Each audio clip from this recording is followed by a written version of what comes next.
వికారాబాద్ లో BRS working president పర్యటనకు సంబంధించిన మరింత సమాచారాన్ని మా ప్రతినిధి మహేష్ లైవ్ ద్వారా అందిస్తారు. రైట్ మహేష్, అక్కడ ఉన్న తాజా అప్డేట్స్ ఏంటి?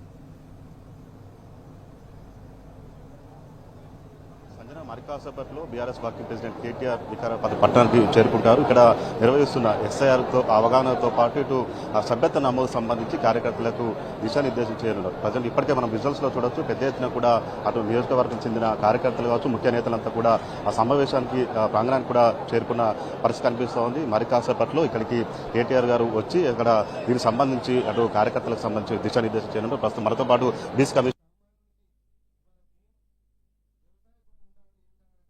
సంబంధించి కార్యకర్తలకు సంబంధించి కేటీఆర్ గారు మరికాసేపట్లో దిశానిర్దేశం చేయడం ఎట్లా ఉండబోతుంది సంబంధించి ఈరోజు వికారాబాద్ నియోజకవర్గానికి సంబంధించినటువంటి బీఆర్ఎస్ పార్టీ కుటుంబ సభ్యులతోని ఈరోజు ఎస్ఐఆర్ మీద, అదేవిధంగా డిజిటల్ సభ్యత్వ నమోదు కార్యక్రమం మీద దిశానిర్దేశం చేయడానికి గౌరవనీయులు బీఆర్ఎస్ పార్టీ వర్కింగ్ ప్రెసిడెంట్ గౌరవనీయులు కేటీఆర్ గారు, అదేవిధంగా సబితా ఇంద్రారెడ్డి గారు, మాజీ మంత్రివర్యులు, రాష్ట్ర ప్రధాన కార్యదర్శి ఆర్ఎస్ ప్రవీణ్ కుమార్ గారు, వీళ్ళంతా కూడా మా జిల్లా అధ్యక్షులు ఆనంద్ గారు అందరూ కూడా వచ్చేసి బీఆర్ఎస్ పార్టీ కార్యకర్తలకు రేపు ఏదైతే కేంద్ర ప్రభుత్వం కేంద్ర ఎన్నికల కమిషన్ ఏదైతే ఎస్ఐఆర్ నిర్వహిస్తుందో ఆ ఎస్ఐఆర్ లో బీఆర్ఎస్ పార్టీ బిఎల్ఏలు మొత్తం కూడా అప్రమత్తంగా ఉండాలి.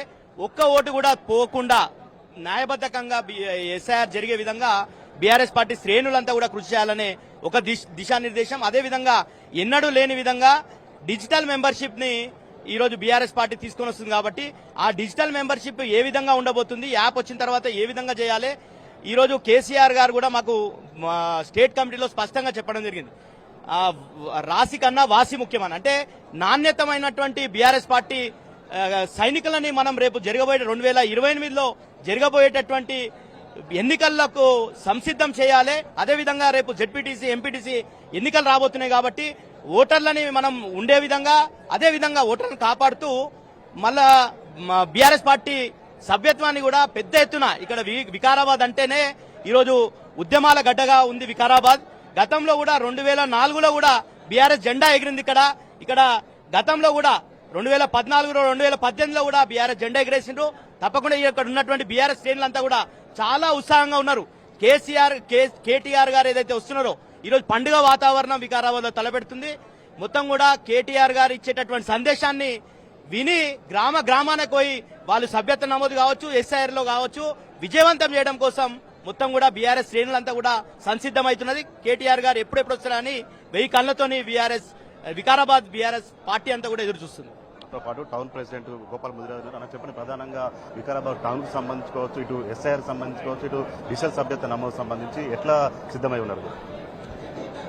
ఈరోజు గౌరవ వర్కింగ్ ప్రెసిడెంట్ శ్రీ కల్వకుంట్ల కేటీ రామారావు గారు వస్తున్నారంటేనే ఈ వికారాబాద్ అనేటువంటిది ఒక పండుగ వాతావరణం కనిపిస్తున్నది. ఎందుకంటే బీఆర్ఎస్ కార్యకర్తలు, నాయకులు అందరూ కూడా 1000 కండ్లతోని ఎదురు చూస్తున్నటువంటి సందర్భం. ఈరోజు ఏదైతే ఎలక్షన్ కమిషన్ ఎస్ఐఆర్ ఏదైతే తీసుకొచ్చిందో ఆ యొక్క ఎస్ఐఆర్ ను ఏదైతే డూప్లికేట్ ఓట్లు పోతాయి కానీ ఉన్న ఓట్లు పోకుండా మన బీఆర్ఎస్ కు సంబంధించినటువంటి కార్యకర్తలు కాపాడుకోవాలి. అట్లాగే బీఆర్ఎస్ పార్టీకి సంబంధించిన సభ్యత్వం ఏదైతే ఉందో సభ్యత్వాన్ని ఇప్పుడు అంతా ఆన్లైన్ ద్వారా, డిజిటల్ ద్వారా చేస్తున్నారు కాబట్టి ఆ సభ్యత్వాన్ని ఎట్లా చేయాలనేటువంటి అవగాహన కలిగించడానికి మరి మన కేటీఆర్ గారు వస్తున్న సందర్భంలో కార్యకర్తలు చాలా ఉత్సాహంగా ఎదురు చూస్తున్నారు. వారు ఎప్పుడెప్పుడు వచ్చి ఎప్పుడు మాట్లాడతారు అనేటువంటి సందర్భం ఇప్పుడు ఇక్కడ వికారాబాద్ లోపల ఉన్నది. అట్లాగే ఈ వికారాబాద్ విషయానికి వస్తే ఇంతకు ముందు కూడా 2 సార్లు వికారాబాద్ లో బీఆర్ఎస్ పార్టీ జెండా ఎగిరేసింది, 2 సార్లు కూడా బీఆర్ఎస్ ఎమ్మెల్యేనే ఉన్నాడు.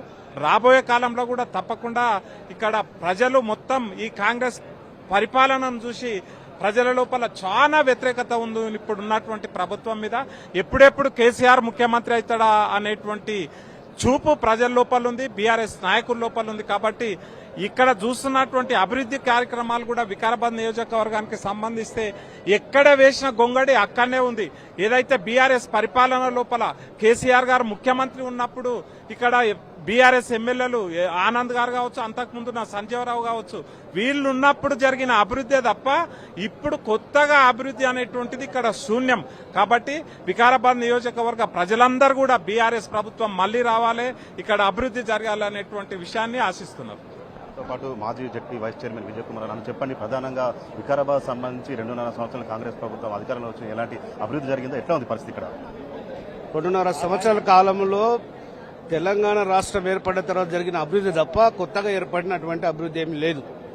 ఆ రోజు ప్రారంభించినటువంటి కార్యక్రమాలు లేదా శంకుస్థాపనలన్నీ ఇప్పుడు పూర్తి చేసుకున్నాం. ఆ రోజు ఫౌండేషన్ వేసినాం. ఈ కాంగ్రెస్ ప్రభుత్వం వచ్చిన తర్వాత ప్రారంభించుకున్న తప్ప కొత్తగా ఒరిగింది ఈ ప్రాంతానికి, ఈ కాన్స్టిట్యూన్సీ జరిగింది ఏమీ లేదు. ఈవన్ దోస్ ముఖ్యమంత్రి నాయకత్వం వహిస్తున్నటువంటి కోడంగల్ కూడా ఒరిగింది ఏమీ లేదు. రోడ్లు మాత్రమే విస్తరిస్తున్నాయి తప్ప అక్కడ అభివృద్ధి జరగలేదు. నేను ప్రధానంగా ఏంటంటే కేసీఆర్ గారు, కేటీఆర్ గారు ప్రధానంగా ఈ ఓటు చోరీ ఎందుకోసం అంటే 5 రాష్ట్రాల్లో చూసినాం, బీహార్ ఎలక్షన్లో చూసినాం, అక్రమానికి పాల్పడింది. ఏకపక్షంగా ఎలక్షన్ కమిషన్ ప్రభుత్వానికి అండగా ఉన్నది. ఆ ఓటు చోరు మూలంగానే వివిధ రాష్ట్రాల్లో పట్ల బీజేపీ అధికారంలోకి రావడం జరిగింది. కాబట్టి రేపు మనకు కూడా ప్రమాదం ఉందని, పొంచి ఉందని చెప్పేసి పార్టీ గుర్తించి దీనికి బిఎల్ఏలను ప్రతి బూత్కు నియమించి సరైన పద్ధతిలో కూడా సక్రమంగా మన ఓటును మనం కాపాడుకునే లక్ష్యంతోనే ఈ ట్రైనింగ్ కేటీఆర్ గారు ఇస్తున్నారు. మనతో పాటు కొంతమంది నేతలు ఉన్నారు. చెప్పండి, ఎస్ఐఆర్ సంబంధించుకోవచ్చు, ఇటు సభ్యత నమోదు సంబంధించి మీరంతా ఎట్లా విజయవంతం చేయబోతున్నారు? చాలా పకడ్బందీగా బీఆర్ఎస్ పార్టీ ఇచ్చిన పిలుపు మేరకు గౌరవ కేటీఆర్ గారు దాదాపు ఇప్పటికే 75 నుంచి 80 మీటింగ్లు పెట్టడం జరిగింది. మన బీఆర్ఎస్ పార్టీ కార్యకర్తలకు దాదాపు నెల రోజుల నుండి మాకు ప్రతి బూత్ నుంచి ఒక బిఎల్ఏని ఇవ్వమని చెప్పడం జరిగింది. ఆ బూత్ లో నుండి ఖచ్చితంగా బిఎల్ఏను ఇప్పటికే వాళ్ళకి ఇవ్వడం జరిగింది. వాళ్ళకు కూడా పాస్లు ఇవ్వడం జరిగింది ఎలక్షన్ కమిషన్ మన అధికారులు. అదేవిధంగా డిజిటల్ పార్టీ మెంబర్షిప్ కోసం కూడా ఒక్క బూత్ కు 2 ఇవ్వాలని చెప్పారు. పార్టీ ఆదేశాల మేరకు ఆల్రెడీ లిస్ట్ ఇవ్వడం జరిగింది. ఇచ్చిన లిస్టు కూడా అందరికి కూడా ఇప్పుడు ఇక్కడ ఈ రోజు వికారాబాద్ మీటింగ్ లో ట్రైనింగ్ ఇవ్వడం. ఇది మొత్తంగా చూసినట్టయితే మరి కాసేపట్లో కేటీఆర్ వికారాబాద్ పట్టణానికి చేరుకుంటారు. ఇక్కడ ఎస్ఐఆర్ సంబంధించి కావచ్చు, ఇటు సభ్యత నమోదు సంబంధించి కార్యకర్తలకు దిశానిర్దేశం చేయడం. ఇప్పటికే ఇటు వికారాబాద్ ఫంక్షన్లకు సంబంధించి పెద్ద ఎత్తున కూడా జిల్లాలోని నియోజకవర్గంలోని 5 మండలాల నుంచి కూడా పెద్ద ఎత్తున కూడా కార్యకర్తలు కూడా చేరుకున్న పరిస్థితి కనిపిస్తూ ఉంది. మరి కాసేపట్లో సమావేశం ప్రారంభం కానుంది.